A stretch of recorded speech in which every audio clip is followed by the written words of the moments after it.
What's happening, guys? My name is Anthony, and in today's video I'm going to be teaching you guys how to be quick around Canada. So a couple of things before we get started. The first thing is, make sure to come back to this video when you can and comment down below as to how much time you were able to shave off thanks to this track guide, because it's really interesting to see exactly how much time you guys are able to shave off.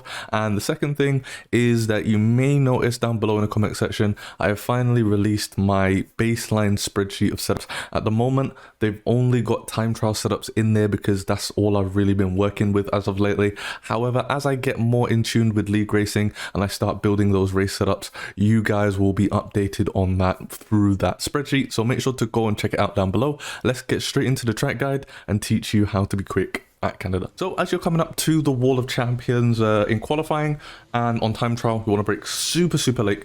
However, in the race, just to minimize any sort of lockups or anything like that, especially as the tires wear out, brake just slightly earlier. In qualifying on time trial, I like to brake at roughly around about 80 meters if I can, and then in the race probably brake just off the 100 meter boards, but probably on the 100 or maybe 90 meters again during the race. And then you'll be in 8th gear, shift down into 5th gear, and then you literally just, you have to hope and pray, flick the car in and just hope and pray you don't invalidate your lap or you don't get a warning.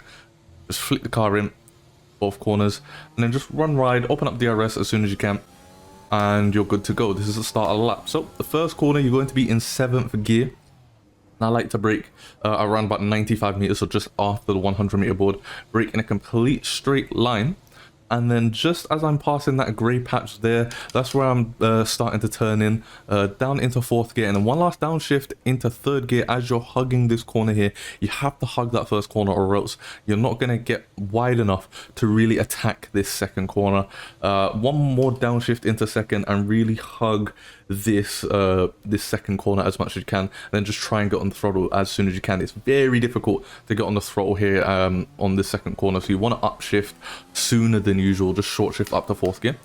And then for turn 3 now, I usually brake at around about 80 meters, so just as you're passing 100 meter board, 80 meters, light brake. I believe you'll be in 6th gear and you just downshift into 5th gear in qualifying. I'm not sure what you'll do in the race, I haven't really tested that too much yet, assuming it was also going to be 5th. And once again, just flick the car through and just hope and pray that you don't invalidate your lap. And then coming up to the end of sector 1 now, going to be in 7th gear, braking at the 100 meter board. Brake straight, so it's going to be a little bit weird, it's going to be a little bit unnatural because you're going to be braking towards the off part of the track here, but you want to brake in a straight line. And then as you're coming up to the 50 meter board, you're going to be in 4th gear. Then you want to start to turn the car in, hug this, in fact have half the car on this little curbing here, because you do make up a lot of time from that. And then just attack this next corner as much as you can, get your foot on the throttle as quick as you can, and then open up DRS. And for this next corner now, very difficult, but similar to the previous corner, you're going to be in 8th gear. You're going to be braking in a straight line, which is going to be kind of unnatural depending on where you have the car. I like to have the car on the right hand side, so it's going to be kind of a diagonal braking across the track, but it allows you to go wide so that you can attack this next chicane as much as possible. You're going to be downshifting into 5th gear or 4th gear depending on the amount of understeer you have with your setup. Right, yep, 5th gear here. Again, just flick the car in, hope that you don't invalidate. There are a lot of chicanes here at Canada, so it's very easy to invalidate your laps. And then for this next corner, you could either be in 7th or 8th. I prefer 7th as it helps with like engine braking and just slowing down the car in general. Braking at the 100 meter board in a straight line. You want to hold your braking for a very long time though. You usually around about here is where you sort of be off the brakes, but for me personally, I like to hold on to the brakes just slightly until I get to around about here, and just try and get the car turned in as much as possible. Short shift up to 3rd gear, and then just run the car wide so that you can get on the traction as soon as you can.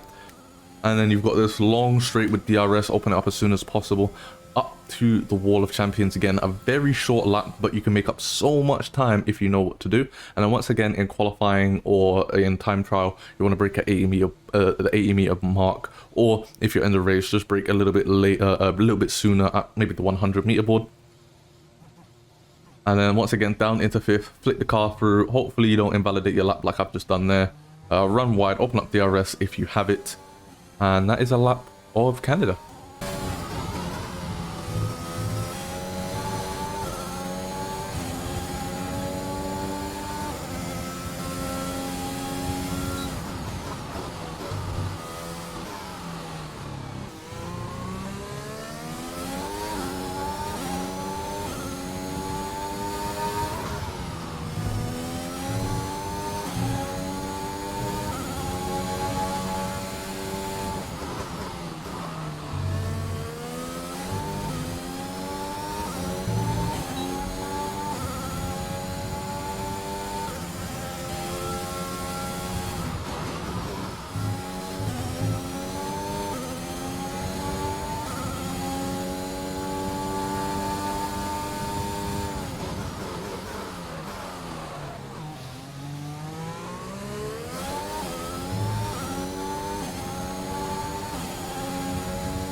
to let me know in the comment section if this video was informative to you. Let me know how much time you were able to improve by thanks to this track guide. It's always interesting to see exactly how much improvement you guys are able to have thanks to my track guides, thanks to my tutorials and stuff like that. Also, if you want to follow my team content, more tutorials similar to this, and league racing, which starts back on Sunday, and I will be streaming my league races on YouTube now, make sure to subscribe to the channel as well, and I'll catch you guys in my next video.